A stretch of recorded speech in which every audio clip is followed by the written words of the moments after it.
Bonjour et bienvenue sur le site du podcast Histoire en série, créé et animé par Nicolas Charles et Johan Chanoir. Au programme, une analyse des séries d'hier, d'aujourd'hui et de demain par les spécialistes des questions mobilisées par nos shows préférés.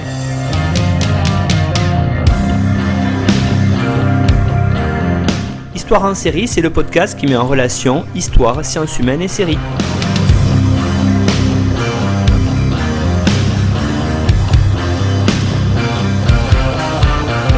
Bonjour à tous, bienvenue dans Histoire en série. Aujourd'hui, je reçois Julie Pasco. Bonjour Julie. Bonjour Nicolas.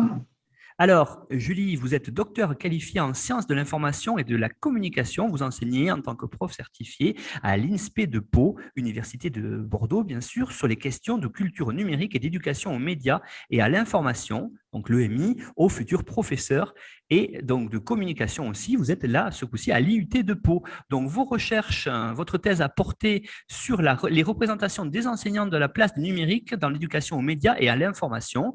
Donc, au cœur de vos travaux de recherche, vous avez essayé de définir précisément ce que c'est l'éducation aux médias et à l'information aujourd'hui, ce qu'elle représente et à quoi elle correspond pour les enseignants. Donc, dans le cadre justement de vos enseignements, vous réfléchissez à la meilleure façon de rendre ce savoir accessible aux étudiants. Et donc, aujourd'hui, pour parler de ça, vous avez choisi comme sujet d'étude une série qu'on a récemment évoquée, on va y revenir dessus, c'est Black Mirror, mais vous allez nous, et c'est ça que j'ai trouvé très intéressant, vous allez nous la présenter sous un axe totalement différent par rapport à ce que les collègues Julie Escurignan et François Larivert avaient pu présenter il y a quelques numéros. Alors justement, peut-être première question, Julie, pour revenir, si des gens n'auraient pas écouté l'épisode avec Julie et François, est-ce que vous pourriez nous rapidement remettre en tête qu'est-ce que c'est Black Mirror ?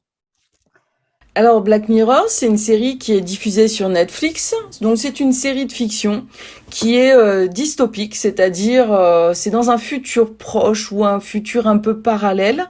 Et c'est souvent une approche un peu noire et on voit l'humain interagir avec les technologies sous différents angles. Donc des fois c'est dans le monde de la télévision, des fois c'est dans l'angle des réseaux sociaux numériques, des fois on peut avoir des algorithmes, des applications.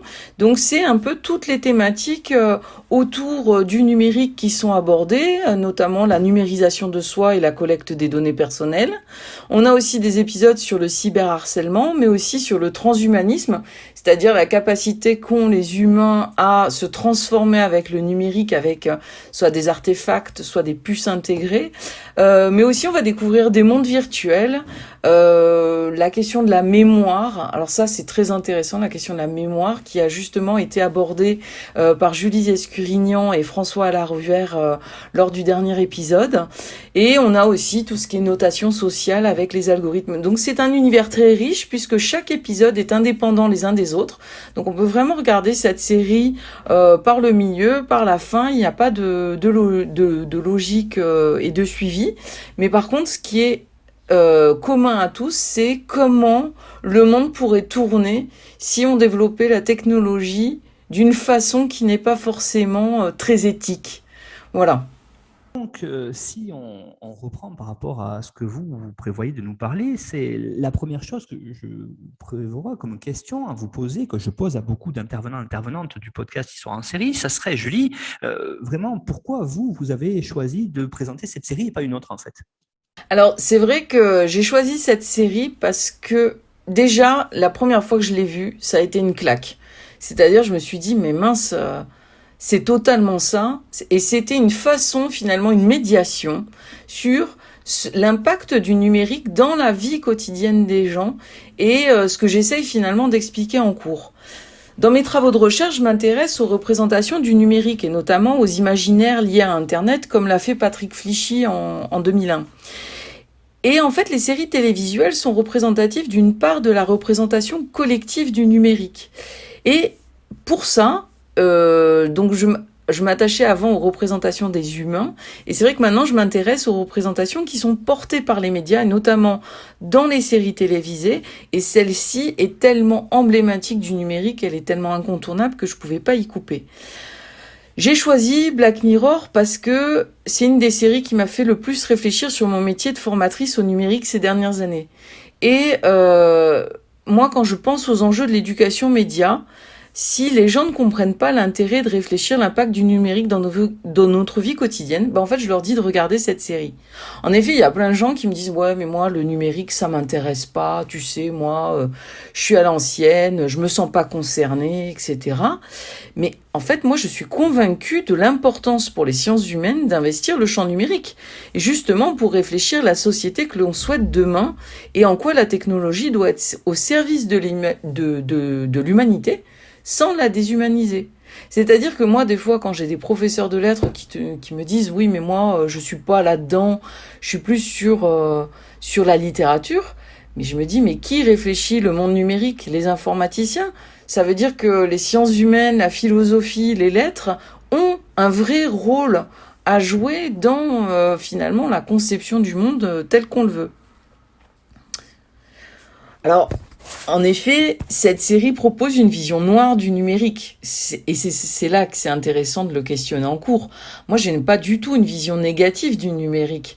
Mais ça soulève des questions et des angoisses qui sont portées par les populations.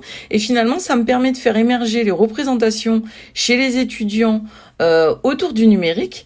Et justement, ce qui permet dans l'éducation média à l'information, donc l'EMI, nous essayons d'éviter d'avoir une approche centrée sur les risques pour proposer une approche constructive. Et finalement, chaque épisode de Black Mirror est comme une étude de cas, finalement.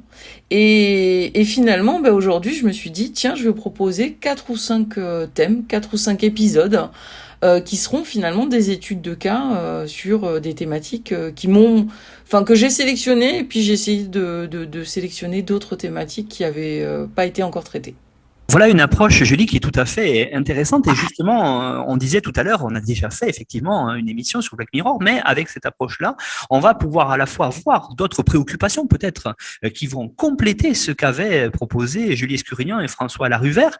Et donc, cette idée, moi je l'ai trouvée tout à fait géniale, de se dire, tiens, on va voir 5 thèmes à travers 5 épisodes. Alors, on va commencer par le premier, le premier thème, c'est le thème du vol de données personnelles. Et donc, vous allez nous parler aujourd'hui de l'épisode qui s'intitule « Tais-toi et danse » dans ce premier épisode donc, qui est de la saison 3. Alors peut-être commencez par le résumé et puis ensuite dites-nous ce que vous voyez dedans à travers cette notion de vol de données. Alors, le vol de données personnelles, donc en fait ça correspond aussi à un thème qui est la haine qui est présente dans Black Mirror, et donc l'épisode qui s'appelle Shut Up and Dance, c'est en fait un jeune garçon, Kenny, qui se masturbe en regardant des photos coquines face à son ordinateur, mais on ne voit pas l'écran, on ne voit pas ce qu'il regarde, on ne le voit pas non plus en train de faire, on comprend ce qu'il fait. Et un jour il est filmé à son insu par sa caméra d'ordinateur. Et alors commence le harcèlement par le téléphone. Il y a quelqu'un qui lui dit, alors ça on a déjà tous reçu des messages comme ça, nous avons enregistré vos données, etc.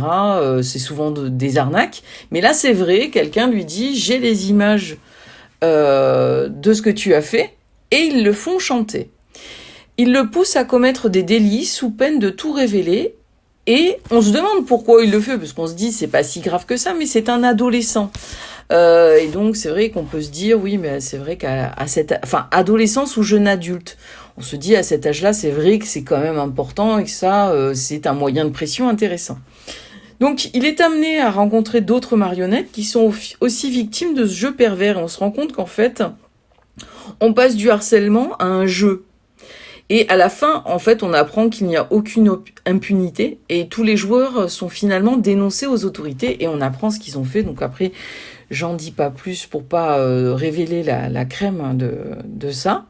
Mais voilà, ce qui est intéressant, c'est qu'on commence par une scène de la vie quotidienne, ce qu'on voit aussi beaucoup dans les romans de Stephen King. Moi, j'aime beaucoup les romans d'horreur, où en fait, on part d'un personnage anodin qui n'a pas beaucoup de relief, une scène de la vie quotidienne qui est pas très intéressante, mais en fait après on glisse vers un univers, vers la dystopie au final, où tout s'aggrave, où tout devient de plus en plus sombre, et plus on avance dans ce document, enfin c'est pas un documentaire justement, plus on avance dans cet épisode, plus on est angoissé en se disant mais comment ça peut finir? Alors, à quoi ça m'a fait penser? Moi déjà, j'ai travaillé beaucoup avec des adolescents, donc déjà la question de je regarde quelque chose et je suis filmée, ça moi je vois c'est une représentation qui est très très importante chez mes étudiants parce qu'ils ont tous un petit post-it sur la caméra. Et ça c'est rigolo parce que quand je leur demande pourquoi ils font ça, ils me disent oui mais au cas où quelqu'un me filme. Donc ça c'est rigolo, ça fait un peu partie des... Alors, certes, ça existe, mais c'est aussi une des mythologies. La façon de Roland Barthes, une mythologie du numérique. C'est-à-dire que quelqu'un peut prendre le contrôle de mon ordinateur et me filmer à mon insu, me voler toutes mes données personnelles et me faire chanter et me pousser à faire des choses que jamais je n'aurais fait si personne n'avait eu accès à ça. Et ça, déjà, c'est intéressant. Ensuite, à quoi ça m'a fait penser? Ça m'a fait penser à Momo. Ce qui est rigolo, c'est un jeu en fait qui était sur YouTube. C'est un personnage, vous savez, un peu à la Edward Munch, Le Cri, où on voit un espèce de cadavre ou les espèces de fantômes dans les films d'horreur japonais, avec des cheveux longs très filasses devant. Et ça terrifiait les gamins dans les années 2010. C'est-à-dire qu'en gros, Momo apparaissait sur votre ordinateur sous forme de vidéo YouTube, vous donnez des défis à faire, et le dernier défi à la fin, c'était souvent le suicide. Après, il y a eu le Blue Whale Challenge, et après, là, en ce moment, il y a le Labello Challenge. C'est vous achetez un labello, à chaque fois que vous êtes anxieux, vous le passez sur les lèvres, et à la fin, quand vous avez fini votre labello, vous vous suicidez. Alors, ce sont, en fait, ce qu'on appelle des légendes urbaines, qui reviennent, en fait, sous forme un peu numérisée. Et donc, ce Momo, ce qui était rigolo, c'est quand j'ai fait ma thèse, et j'ai fait des entretiens avec des professeurs des écoles. Et un professeur des écoles me disait que en début d'année, il a demandé à ses élèves qu'est-ce qui leur faisait le plus peur pour l'année en cours. Donc vraiment, c'était en lien avec l'école, rien à voir avec autre chose sur leur appréhension parce qu'ils rentraient dans une nouvelle école. Et en fait, 4 de ses élèves ont répondu Momo. Et donc, du coup, il avait fait un travail pour savoir qu'est-ce que c'était que Momo. Finalement, les élèves expliquaient, mais vous imaginez, dès qu'on a un portable, un inconnu peut nous envoyer un texto, et à partir du moment où on nous a envoyé le message, on est prisonnier, on est obligé d'aller jusqu'au bout du défi, et on sera obligé d'aller jusqu'au bout, jusqu'à la mort. Et en fait, cet épisode joue sur cette légende urbaine, mais va beaucoup plus loin. C'est-à-dire que il montre que derrière, il y a des gens. Et ça, c'est vraiment un univers qu'on voit dans Hunger Games. Là, hier, je regardais Bienvenidos à Eden, qui est une nouvelle série Netflix, où en fait, c'est des gens qui créent des univers fermés. Et en fait, au lieu de jouer, ou comme dans Squid Game, au lieu de jouer à un jeu vidéo, on joue avec des humains à échelle humaine et on se sert de l'artefact numérique pour leur faire faire ce qu'on veut. Et le hack des données des gens permet finalement de les manipuler comme on veut. Donc moi, c'est ça qui me trouble en fait, c'est vraiment tous ces univers de Battle Royale, à la fin il ne doit en rester qu'un, et c'est ce qui s'est passé dans Shut Up and Dance, c'est à la fin il ne doit en rester qu'un. C'est un jeu, ils sont regardés et c'est un jeu malsain. Et ça c'est intéressant, c'est toute cette espèce d'univers en disant il y a ce côté très sombre. Mais ensuite il y a une autre thématique qui m'intéresse particulièrement et qui me terrifie à la fois dans cet épisode, c'est l'esprit justicier des internautes, et notamment des pirates qui se servent des données personnelles collectées ou piratées pour exercer une forme de justice spécifique au monde numérique. Et alors là, c'est rigolo parce que ça me fait penser vraiment à la mythologie autour des super-héros, Batman, etc. C'est-à-dire, seuls les mauvais payent. C'est-à-dire qu'en fait, on va jouer avec les gens, on va les pousser souvent jusqu'à la mort, mais parce qu'ils ont fait quelque chose de mal. Donc, ils le méritent. Et là, c'est très anglo-saxon comme pensée, c'est-à-dire que on ne sauve que les gens bons, ou même très en lien avec la religion catholique. C'est si vous avez fauté, on va vous punir. C'est le bras justicier. Et alors, moi, c'est ça qui m'interpelle vraiment parce qu'en fait, sur Internet, je vois ça tous les jours, notamment sur Twitter. Les juges sont anonymes, sont cachés, et ils planent en fait comme une ombre de la vengeance de la société contre les salauds. En fait, c'est ça. C'est les salauds vont être punis par la vindicte populaire. Et par exemple, il y a une bonne dose de morale là-dedans. C'est-à-dire, dans cet épisode, on a sur le même plan des pédophiles, des hommes mariés qui trompent leurs femmes. Donc, il y en a un, c'est un délit, voire même un crime. L'autre, c'est tout simplement moral. Et finalement, ces gens-là sont punis. Et en fait, ils font tout ce qu'on leur demande de faire, mais à la fin, ils sont quand même dénoncés. C'est-à-dire, à la fin, sa femme apprend que, à la fin, le garçon qui était soupçonné de pédophilie est envoyé en prison. Et ça c'est tragique, c'est-à-dire qu'en fait, on les a punis, mais ensuite, il y a la justice qui fait son travail. Et c'est-à-dire que aujourd'hui, ça m'a fait penser un peu au mouvement des PSI qui a émergé pendant le confinement. Je ne sais pas si les internautes connaissent. C'est des internautes qui se regroupent sur Twitter. Et, alors les PSI, en fait, c'est une contraction de Messi et penalty, parce que en gros, il avait raté un penalty. Je ne connais rien en foot. Et donc, en fait, ils ont pris une tête de Messi qui est chauve. Et en fait, l'idée, c'est qu'ils se coordonnaient autour d'un hashtag pour punir quelqu'un. Par exemple, il y a eu Pierre Ménès, à un moment donné, qui a été dans un documentaire diffusé sur Canal, accusé de harcèlement. Et notamment, on montrait à quel point il était inconvenant avec les femmes. Comme il n'y avait pas eu de suite judiciaire à cette époque, les PSI se sont coordonnés, on dit à tous à 17h, on le harcèle. Et c'est un mouvement de harcèlement ciblé, mais qui correspond aux normes du réseau social. C'est-à-dire que jamais ils n'insultent, jamais ils sont violents. En fait, ils vont juste submerger la personne un peu comme du spamming. Et le vocabulaire, c'est chial, miaule, c'est grotesque. Donc ce qui est rigolo, c'est que c'est vraiment des justiciers en pyjama. C'est-à-dire qu'ils vont harceler la personne pour leur montrer que ce qu'ils ont fait, c'est mal. On a vu il y a quelques années aussi sur YouTube, il y en avait un qui avait diffusé des vidéos de chatons égorgés. Et en fait, il a fait 6 mois de prison, il a été condamné par la justice, donc on peut considérer qu'à partir du moment où il est condamné, finalement, il a payé sa dette à la société. Ben non, il s'est fait harceler derrière, et souvent par des adolescents et des jeunes adultes. C'est-à-dire qu'il considère qu'il doit payer. Il a tellement été harcelé qu'à sa sortie de prison, il s'est suicidé. Et ça, c'est intéressant de voir que finalement, il y a une crise de la confiance de la justice, et finalement, dans cet épisode de Black Mirror, on voit que finalement, il y a des gens qui vont organiser la justice eux-mêmes et finalement conduire les fauteurs au suicide. Et c'est ça qui est intéressant de voir, c'est que c'est un mouvement qui existe déjà. On n'est pas dans un futur proche, on est déjà dedans.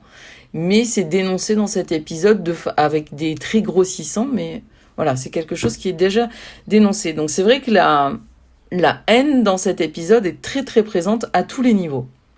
Julie Pasco, autre thématique que vous avez choisi d'évoquer à travers un autre épisode, c'est la question du cyberharcèlement à travers justement le deuxième épisode que vous avez choisi, c'est-à-dire l'épisode Haine virtuelle de la saison 4. Qu'est-ce qu'on peut dire aussi sur cette thématique qui est là aussi une thématique majeure, et je pense que dans le cadre de vos enseignements à l'INSPE, vous l'enseignez pour les futurs collègues enseignants parce que c'est vraiment une problématique à laquelle ils se heurteront sûrement d'ailleurs dans les cours d'école avec tout ce qu'on peut voir sur les réseaux sociaux. Alors effectivement, pour continuer dans la thématique de la haine, c'est vrai que le cyberharcèlement, c'est vraiment une question qui est centrale dans la formation des enseignants, et notamment, alors avant sur les professeurs de collège, lycée, mais désormais, je forme aussi les professeurs des écoles à ce questionnement-là et la présence numérique des enfants sur les réseaux sociaux, puisque le taux des enfants de 7-12 ans qui se suicident est souvent en lien, déjà ça a augmenté, et c'est souvent en lien avec une histoire de harcèlement. On a régulièrement des enfants de l'école primaire qui sont TikTokers, influenceurs, ou qui communiquent sur les réseaux sociaux alors que finalement les conditions d'usage ne permettent pas forcément d'y être avant 13 ans. Et souvent ils font ça un petit peu en cachette des parents.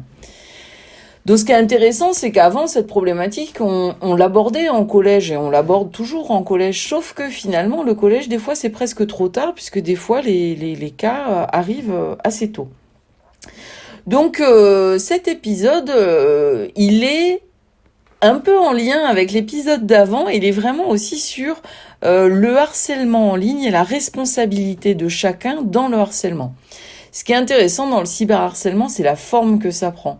C'est-à-dire que finalement, nous, ce qu'on fait quand on explique aux enfants ce que c'est que le harcèlement, aujourd'hui, on est beaucoup sur de la prévention des risques, ce qui pour moi n'est pas très constructif.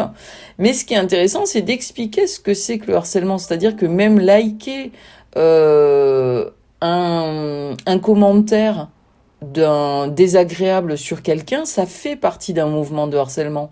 De ignorer le message de quelqu'un volontairement parce que dans la classe on a décidé qu'on boycottait telle personne, ça fait partie finalement des stratégies de harcèlement. Par exemple, mettre quelqu'un en vue, aujourd'hui c'est très grave.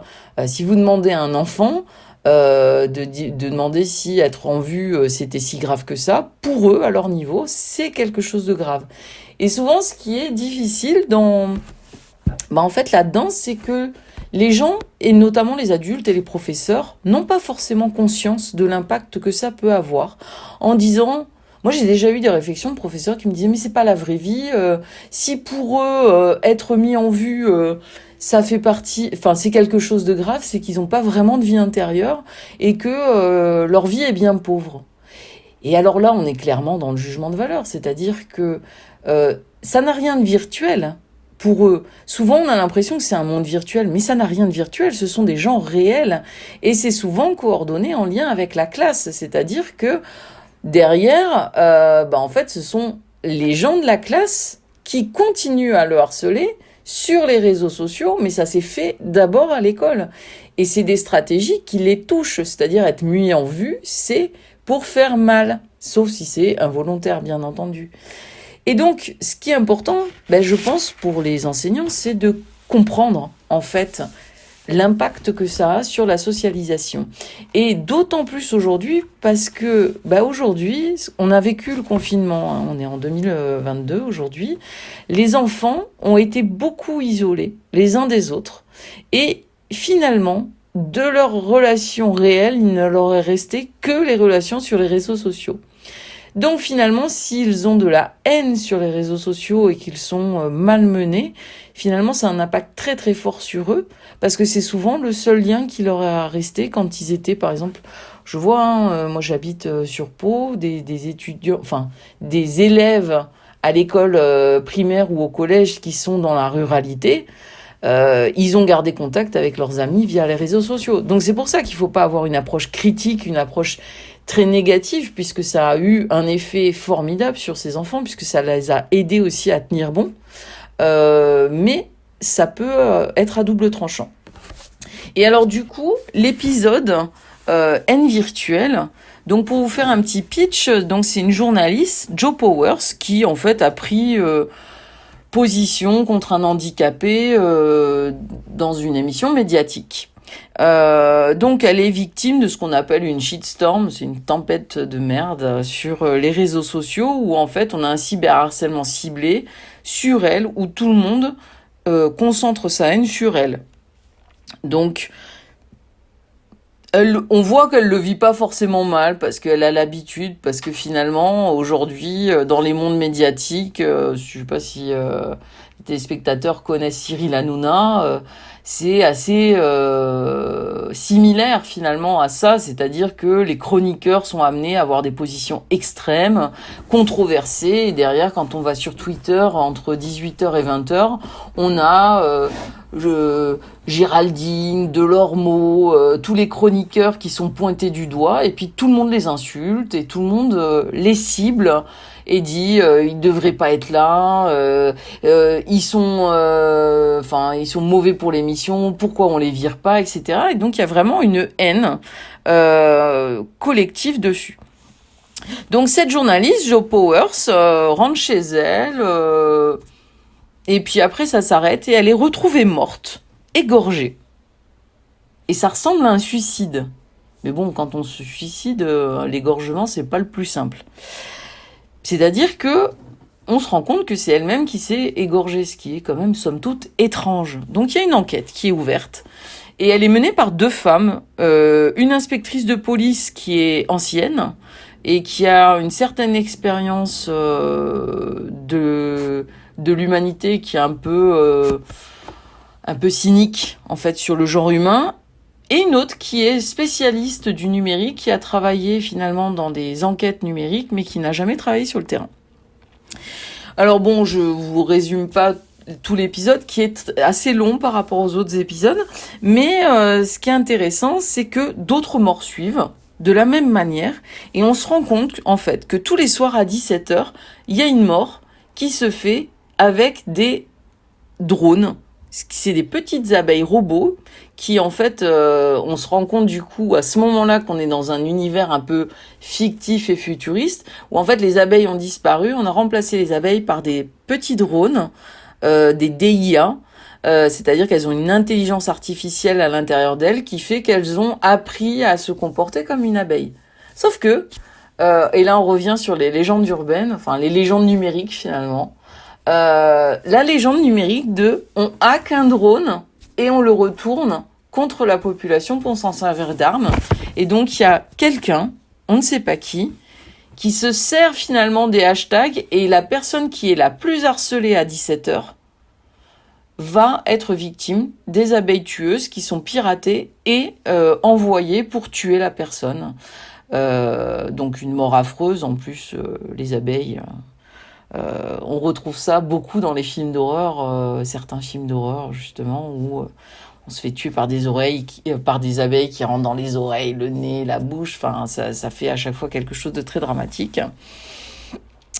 Et finalement, l'enquête continue. La spécialiste du numérique en fait se rend compte que c'est un jeu, toujours appelé le jeu des conséquences. Et en fait, il trouve que le code, il y avait une porte dérobée, et c'est là que ça a été hacké. Sauf qu'en fait, ils se rendent compte que dans cette porte dérobée, on a pu collecter toutes les identités des harceleurs, c'est-à-dire tous ceux qui ont mis sur Twitter le hashtag #MortA et le nom de la personne. Et du coup, et c'est là où le jeu s'inverse, et là on retrouve exactement la même mécanique dans Shut Up and Dance, c'est-à-dire que les abeilles vont être programmés pour aller tuer tous ceux qui ont participé au mouvement de harcèlement dans un esprit justicier. C'est-à-dire que d'un côté, on remue la haine et on pousse les gens à révéler leur vrai visage, à être agressifs sur les réseaux et à tuer des gens. Mais d'un autre côté, on va les punir parce qu'ils ont fait ça. Et là, c'est vraiment intéressant de voir que... on avait ça aussi à un moment sur les mouvements des Anonymous, c'est-à-dire qui défendent des causes, qui vont défendre des gens et après punir les gens par finalement d'autres cadres que la justice. Et finalement, on voit que sur Internet, cette espèce d'empowerment des gens, en fait, il y a cette volonté de recontrôler la société, de redonner finalement d'autres codes. Et finalement, c'est l'informaticien, celui qui maîtrise le code, qui va pouvoir maîtriser les règles de ce nouveau jeu. Et je trouve que c'est très intéressant de voir à quel point, finalement, les gens se sentent investis d'une mission hyper intéressante. Troisième série, troisième épisode de la série Black Mirror, pardon Julie, qu'on va voir ensemble, c'est l'épisode qui s'intitule Chute libre, parce que c'est le moment où peut-être on peut introduire aussi une thématique qui est essentielle, hein, qui est stressante dans cette société, on va dire moderne, contemporaine, c'est la notion de l'évaluation par les pairs, parce que à travers cette notion, vous avez commencé à en parler, mais à travers les réseaux sociaux, à travers le nombre de likes, on est dans une société où finalement on est en permanence évalué par les autres et ce regard-là peut parfois être vraiment très perturbateur, voire même perturber véritablement celles et ceux qui y sont sensibles. Alors, qu'est-ce qu'on peut dire sur cette thématique à travers l'épisode Chute libre? Alors, c'est vrai que ça, c'est quelque chose qui me questionne énormément en tant qu'enseignante et formatrice de professeurs. C'est cette notion d'évaluation permanente des gens. Alors, moi, je fais un gros parallèle entre les réseaux sociaux et la télé-réalité, ce que j'avais déjà travaillé dans ma thèse. C'est-à-dire que cette culture de l'évaluation, elle s'est développée dans la télé-réalité et sur les réseaux sociaux, et les deux s'auto-alimentent. C'est-à-dire qu'aujourd'hui, sur les réseaux sociaux, on évalue tout. Au début, on évaluait les vendeurs. Après, on a évalué les produits qu'on achetait. Mais après, on peut évaluer, par exemple, si on va dans Airbnb, et là, c'est accompagné de toute l'ubérisation de la société. Je peux évaluer telle personne qui m'a vendu des choses sur Vinted, telle personne qui m'a loué un appartement, etc. Et cette culture de l'évaluation, à l'origine, était très bénéfique. C'était pour éviter les arnaques et voir que finalement, elle était recommandée par des gens. Et ça permettait finalement d'avoir un avis, un conseil dans un monde numérique dématérialisé où personne n'est là pour nous conseiller. Et par exemple, remplacer les vendeurs en magasin, tout simplement. Ou les conseillers clientèle, etc. Donc au début, c'était très vertueux et très intéressant. Sauf que derrière, il y a eu cette espèce de mode d'évaluation qui a été porté. Et alors moi, j'ai travaillé beaucoup sur la télé-réalité. Et alors, Love Story en était le premier. Dans Love Story, on évalue les gens. On vote pour des gens. Qui est le meilleur, qui est le moins bon. Et on a ces jeux d'élimination. Donc là, je reprends un peu les propos de Bernard Stiegler qui joue sur l'évaluation et le pulsionnel. C'est-à-dire qu'on va dénoncer les gens, juger les gens et aller finalement sur quelque chose d'assez noir dans l'humain. C'est-à-dire que on va dénigrer l'autre peut-être par jalousie et par envie, mais on va faire passer ça sous le compte d'une évaluation. Et là où ça devient très pernicieux, c'est dans la télé-réalité. Alors par exemple, ça me fait penser à tous les par exemple, Top Chef, les jeux concours finalement. Mais il y en a qui sont plus malsains que d'autres. Par exemple, les reines du shopping, on va évaluer la tenue de la personne, comment elle s'habille, comment elle se coiffe, souvent des femmes en plus. Donc ça a tendance à renforcer les stéréotypes de genre. On va évaluer le dîner, dans un dîner presque parfait. On va nous expliquer comment on a raté sa sauce salade. Et on va nous donner une mauvaise note pour nous punir parce qu'on n'a pas fait une animation qui était assez convaincante pour les gens. Mais après, on va être là-dessus surtout, c'est-à-dire qu'on va être évalué à tous les niveaux. Par exemple, M6, à un moment, vous apprenez à faire la cuisine, à nettoyer chez vous avec l'émission C'est du propre, à tout faire. Et en fait, il fallait à chaque fois être dans les meilleurs.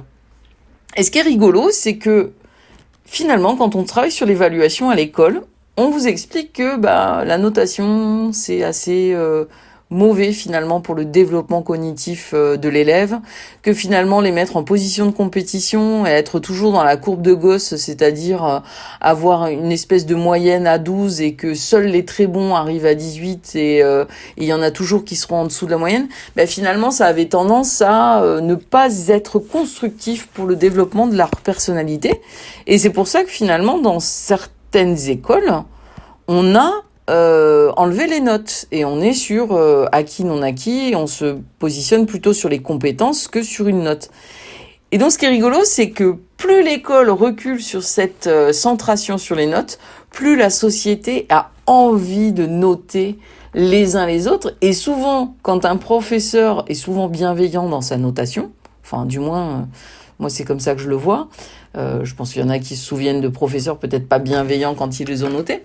Et ce qui est rigolo, c'est que quand on regarde les émissions de télé-réalité, mais c'est pire, c'est 10 fois pire qu'un enseignant qui est un petit peu sévère. Par exemple, il y a un jeu où on doit évaluer le mariage les uns des autres. Donc déjà, on invite des gens à notre mariage, mais en plus, ils nous dénigrent. Et alors du coup, cet épisode dans Black Mirror, C'est dans un futur plus ou moins proche. Donc c'est une jeune femme qui en fait évolue dans un système où en fait elle est évaluée en permanence et les gens sont évalués en permanence et en fait à chaque fois que vous avez une interaction sociale avec la personne, on vous donne une note et ça se fait via le smartphone. Ce qui est intéressant, c'est que l'application est censée calculer votre amabilité. Alors ça, j'adore. C'est-à-dire que du coup, il faut être lisse, il faut être souriant, toujours serviable, toujours gentil, ne jamais s'énerver, ne jamais parler trop fort et bien s'habiller. Et donc, si elle a une note suffisamment convenable, elle pourra avoir un appartement digne de sa réputation. Sauf que un jour, il se passe un truc où en fait, elle pète un plomb et sa note baisse. Et là, toute sa vie s'écroule parce que plus sa note baisse, moins les gens veulent la fréquenter. Moins les gens veulent la fréquenter, plus sa note baisse. Et en fait, c'est une espèce de descente aux enfers de mince, une fois j'ai pété les plombs et j'ai ruiné ma vie. Et en même temps, derrière, il y a un personnage qui est une camionneuse, qui a une note de 1,3, c'est sur 5, et qui en fait s'en fiche d'être notée, qui dit, tu sais, à partir du moment où tu t'en fiches de ce que les gens pensent de toi, tu deviens libre. Et alors, là, du coup, on est à la fois dans une société qui est très négative parce que l'évaluation, en fait, et le regard des autres comptent sur votre place dans la société, un peu comme un village énorme où tout le monde juge ce que vous faites. Mais d'un autre côté, on se rend compte que finalement, si on s'affranchit du monde numérique et de ce que les gens pensent de nous, on peut être libre. Et donc, finalement, c'est cette réflexion sur la place du numérique dans notre regard, notre exposition sur les réseaux sociaux, le nombre de likes que j'ai. Et je trouve qu'avec des adolescents, ce système-là est très intéressant à calculer, enfin, à analyser. Donc ce système-là est très intéressant à analyser parce que finalement, c'est pas de la science-fiction. Parce que si on regarde en Chine, on est déjà dans un système comme ça d'évaluation sociale. C'est-à-dire que vous avez un compteur de points et en fonction de certains critères, vous avez une note et cette note vous permet d'aller vers des services ou d'autres selon comment vous serez évalué. Et alors souvent, moi, dans mon cours, je leur parle du système d'évaluation sociale qui a lieu en Chine et puis après je leur dis, vous savez que TikTok, il a été racheté par la Chine. Ils me disent, ah bon? Et je dis, mais à votre avis, ça vous fait penser à quoi? Et c'est ça, en fait, c'est pourquoi TikTok a besoin d'une base de données, d'une banque de données d'images, de gens avec des likes, avec des évaluations, qu'est-ce qu'ils vont en faire de tout ça? Et quand on voit que derrière, ils développent des logiciels de reconnaissance faciale qui sont vendus en Europe, et par exemple à Nice, Christian Estrosi avait racheté un logiciel de reconnaissance faciale qui a été depuis débouté par la CNIL, mais pour contrôler les populations. Et ce qui est intéressant, du coup, c'est que on est sur un système de contrôle des populations par l'autorégulation des pairs. Ce qui était une bonne idée à la base, parce que je vous rappelle que Wikipédia, qui a été monté en 2001, c'était ça. C'était la connaissance du peuple par le peuple. C'est-à-dire que finalement, les amateurs avaient une vraie culture qu'ils pouvaient partager. Et donc, l'autorégulation de Wikipédia, c'est en fait chaque personne qui lit peut corriger. Et ça, c'est très bien. Mais là, le problème, c'est qu'on est en train d'aller de plus en plus vers ça. Et c'est pas virtuel. Si vous allez aujourd'hui sur Adopte un mec, qui est un site de rencontre en France, vous avez la possibilité d'évaluer votre date. C'est-à-dire, vous avez rendez-vous avec quelqu'un, vous avez passé une soirée, somme toute moyenne, vous allez pouvoir mettre un nombre d'étoiles sur le garçon en fonction du niveau que vous estimez. Alors, imaginons, il vous a jeté. Peut-être que je vais lui mettre qu'une étoile parce que il m'a pas rappelé le lendemain et j'étais déçue. Donc du coup, je vais mettre un commentaire. Et donc là, on est vraiment sur j'évalue l'humain pour ce qu'il est. Et finalement, il y a cet esprit de vengeance et de trace. Et là, on est vraiment dans l'identité numérique, que j'ai beaucoup travaillé sur. Donc il y a Merzo, Fanny Georges qui ont travaillé là-dessus sur les traces qu'on peut collecter sur nous. Et du coup, ça atteint notre réputation. Et donc finalement, les gens qui sont attachés à cette réputation auront tendance à aller dans cette autorégulation et à se contrôler eux-mêmes et être dans le contrôle des émotions tout le temps pour justement ne rien laisser passer. Julie Pasco, après ces deux thématiques qui sont, c'est vrai, majeures aujourd'hui dans tout ce qui est le monde numérique, que ce soit le cyberharcèlement, les données que l'on peut vous dérober, ou même, vous l'avez dit, cette idée de courir après les likes et donc les évaluations. On va peut-être parler d'une autre thématique, je ne vais pas dire plus légère, mais en tout cas qui reflète aussi très très bien la société, c'est celle de l'amour et de l'amour que l'on peut soit rencontrer, soit vivre à travers justement une relation numérique, ou en tout cas se servir du numérique pour rencontrer l'amour. Et ça, vous avez voulu l'aborder à travers 2 épisodes ici de la série Black Mirror. Alors, peut-être le premier, c'est l'amour est un algorithme et l'homme un document comme les autres. Donc, c'est à travers l'épisode de la saison 4 qui est Hank the DJ. Qu'est-ce qu'on peut dire là-dessus? Alors, moi, c'est vraiment une thématique que j'affectionne particulièrement, le thème de l'amour dans Black Mirror. Donc là, ce qui est rigolo, c'est que c'est une espèce de futur des sites de rencontres. Donc en fait, on se situe dans un monde où chaque personne est guidée par un coach virtuel qui leur arrange des rendez-vous. Donc on vous dit, à telle heure, vous allez avec telle personne et vous la rencontrez au moment où vous êtes au restaurant avec elle. Et c'est l'algorithme qui est choisi pour vous. Donc l'algorithme, enfin l'IA, l'intelligence artificielle les accompagne, leur donne des conseils. Et ce qui est intéressant, c'est qu'au moment du rendez-vous, ils vont déloquer une option qui leur dit combien de temps va durer la relation. Donc ça peut être 24 heures, 2 heures, 10 ans, 5 ans. Et ça, c'est extrêmement intéressant parce que en fait, c'est le système qui va les héberger, les gérer durant ce laps de temps. Donc en fait, on voit qu'il y a des murs, on sait pas trop dans quel univers on est, mais on pense... Ça me fait penser un peu au film The Lobster, où en fait, les gens doivent être en couple. Et s'ils sont pas en couple, eh ben ils vont vivre dans la forêt comme des sauvages, ou être transformés en animaux parce que on ne veut pas d'eux dans la société. C'est être en couple ou rien. Et là, finalement, on est un peu là-dessus sur cette pression de il faudrait absolument normaliser la structure couple. Et ce qui est intéressant aussi, c'est qu'il n'y a pas d'enfant là-dedans. Il n'y a jamais En fait, c'est une relation duale. Un homme, une femme. Enfin là, pour le coup, c'est un homme, une femme dans ces épisodes-là. Et donc, on voit le parcours amoureux de ces personnes. Et en fait, à la fin, on se rend compte que c'est un algorithme qui teste toutes les possibilités pour vous trouver la femme ou l'homme de votre vie. Celle avec qui vous allez passer votre vie. Et alors là, moi, ça m'a fait penser au mythe de Platon sur l'amour. Donc, dans le banquet, Platon, alors je sais plus qui discute, mais l'idée, c'est que y a un mythe qui vous dit que, en fait, quand vous êtes né, vous étiez, enfin, à l'origine, les hommes étaient avec 2 têtes, 4 bras et 4 jambes. Et finalement, ils ont volé le feu et ont défié les dieux, et les dieux les ont punis. Et pour les punir, ils les ont coupés en 2 et ils les ont répartis sur toute la planète en disant « Tu seras condamné à chercher ta moitié le reste de ta vie ». Et c'est assez rigolo parce que finalement, dans cet épisode, on est vraiment là-dessus. J'ai pas envie de perdre mon temps. La vie est courte. Je vais demander à la machine de trouver pour moi la personne qui me correspond. Et ce qui est rigolo, c'est que ça correspond vraiment à ce qu'on fait sur les sites de rencontres. Par exemple, il y a des sites de rencontres comme Mythic Affinity, où là, clairement, on vous fait remplir un questionnaire, donc nom, prénom, niveau d'études.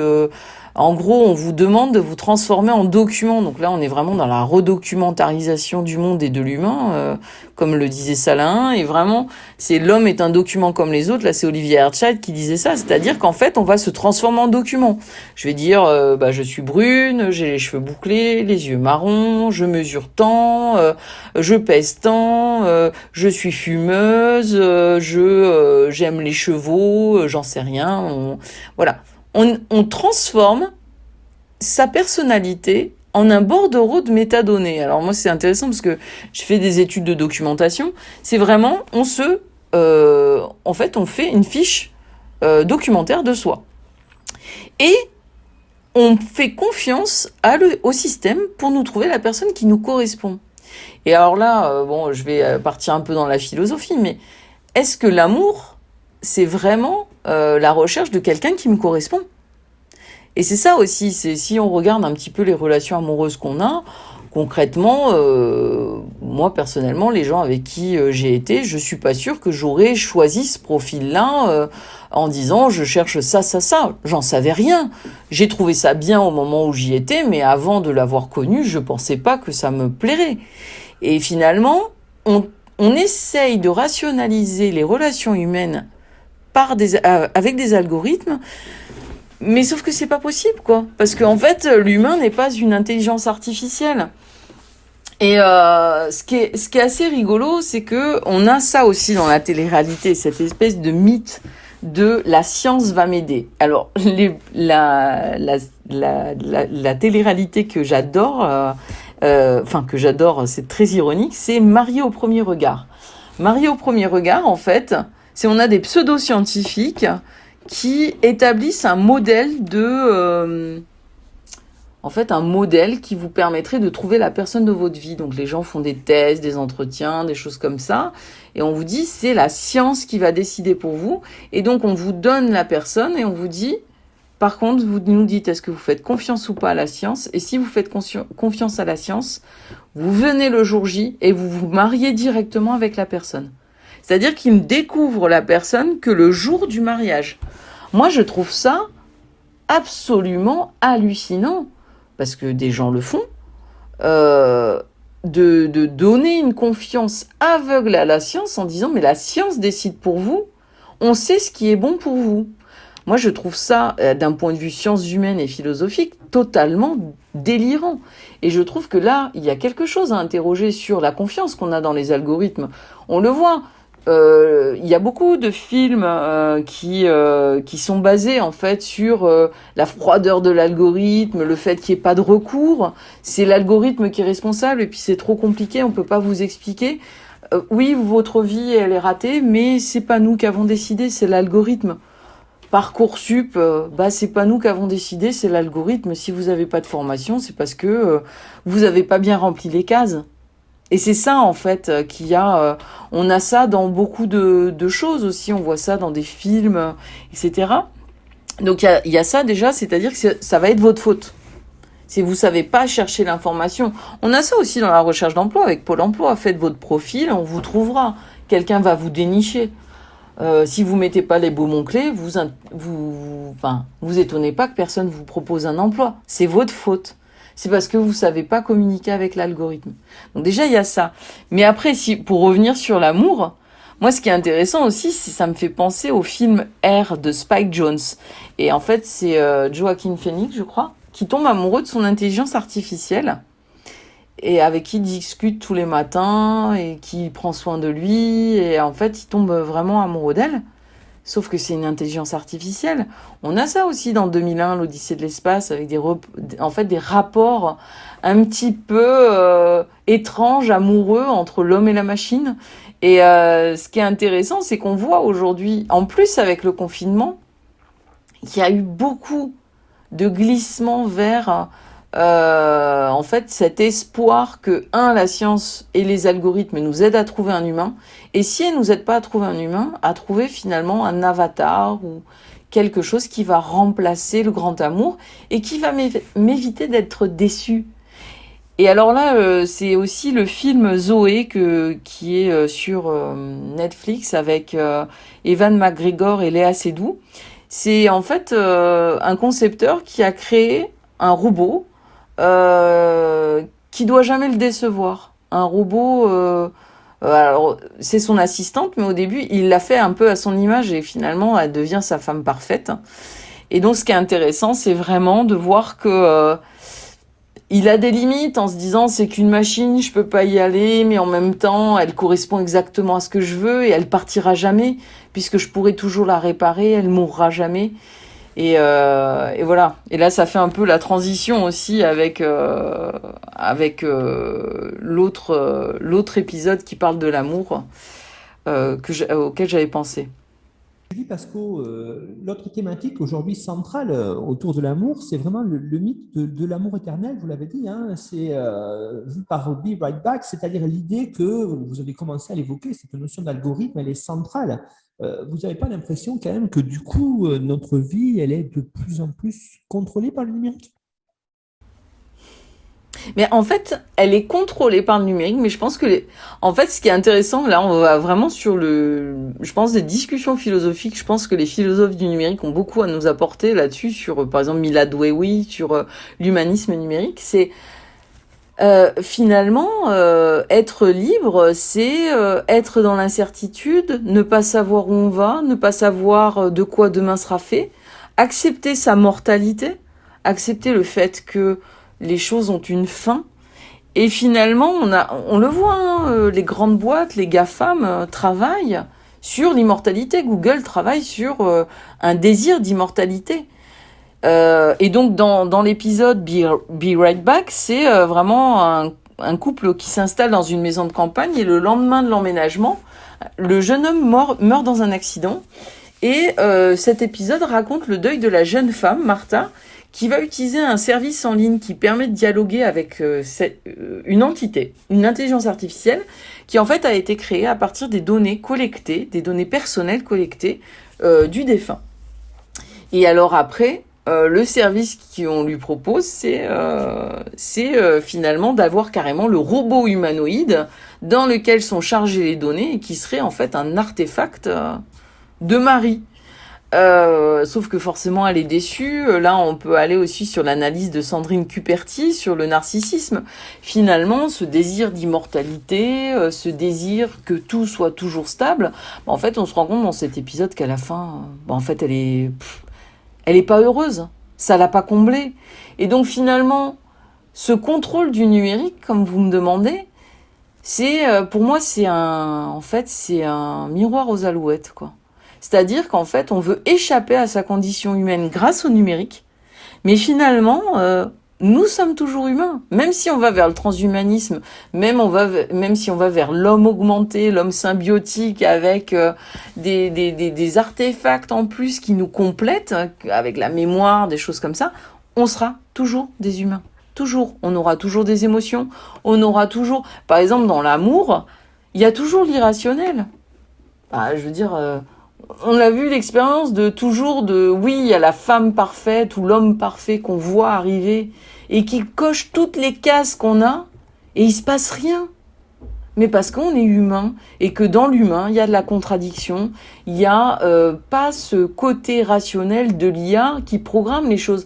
Alors oui, on peut numériser, aller plus finement sur le système complexe de l'humain, mais on n'aura jamais... pour moi, hein, après, rendez-vous dans 30 ans, hein, mais pour moi, on n'aura pas la quintessence de ça. On sera toujours sur des machines. Et finalement, bon, il y a Black Mirror, mais il y a énormément de séries là-dessus autour des robots. Et puis, la littérature... Philippe Cadic notamment, qui a travaillé beaucoup sur les robots, qui après a été repris un certain nombre de fois. Il y a finalement cet interdit, on ne pourra jamais avoir l'amour homme-machine. À chaque fois, ça tourne mal. À chaque fois. Et c'est ça qui est intéressant, c'est qu'en fait, il y a cette envie de contrôler, d'être immortel, que tout reste... Mais en fait, quand on est humain, au bout d'un moment, on se lasse. Et en fait, certes, ça nous rassure et ça nous désangoisse un temps, mais après, au bout d'un moment, en fait, on est lassé et on a envie de changer, quitte à tout péter. On pète tout et on recommence. Alors après, on peut réinitialiser son robot au final. Mais voilà, je pense que c'est des légendes numériques, tout ça. Et je trouve que c'est intéressant de le réfléchir parce que finalement, quand on se pose la question, est-ce que je suis heureux? Est-ce que je serais pas plus heureux si j'étais dirigé et contrôlé par une machine qui décide pour moi? Alors je peux me dire oui, dans un temps, mais au bout d'un moment, je pense que je reprendrai le dessus. Je sais pas ce que vous en pensez. Oui, c'est une vraie, vous l'avez raison, hein, on termine ce podcast sur une vraie question philosophique, puisque, et ces séries-là, c'est aussi l'intérêt qu'à travers la fiction, on peut mieux comprendre l'histoire parfois, mais aussi se poser des questions sur la société. Et effectivement, vous l'avez très bien montré tout au long de l'émission, Black Mirror permet de questionner les êtres humains sur ça et de se questionner sur ça. Et vous l'avez dit, comme c'est une dystopie, ça permet peut-être d'imaginer un futur possible. Est-ce qu'il sera comme ça? Ça, on ne le sait pas. Merci en tout cas, Julie, pour cette émission sur Black Mirror qui vient excellemment bien compléter celle que nous avions déjà faite dessus avec Julie Escurignan et François Allaruvert. Alors, vous avez fourni, Julie, dessus une bibliographie indicative qui permettra d'étayer vos propos. Et pour les auditeurs qui voudraient aller plus loin sur les thèmes que vous avez abordés, vous la retrouvez, cette bibliographie, sur notre site internet histoireensérie.com à la page de l'émission. Alors, vous nous suivez aussi sur les réseaux sociaux. N'hésitez pas à nous rejoindre sur le compte Twitter Histoire en série et puis aussi sur notre groupe Facebook. Merci beaucoup Julie, puis à bientôt j'espère pour une nouvelle émission. Merci à vous.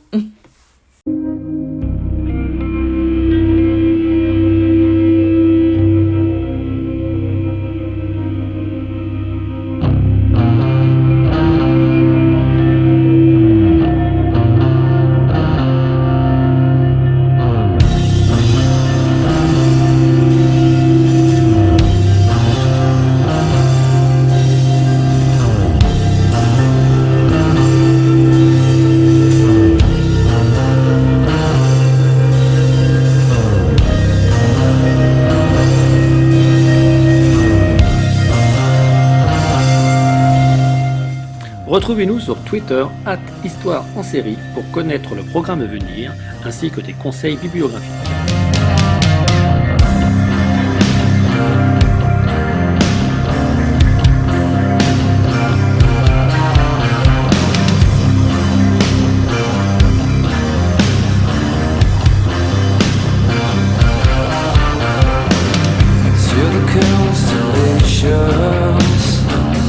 Travel not just to clean such a beautiful blood.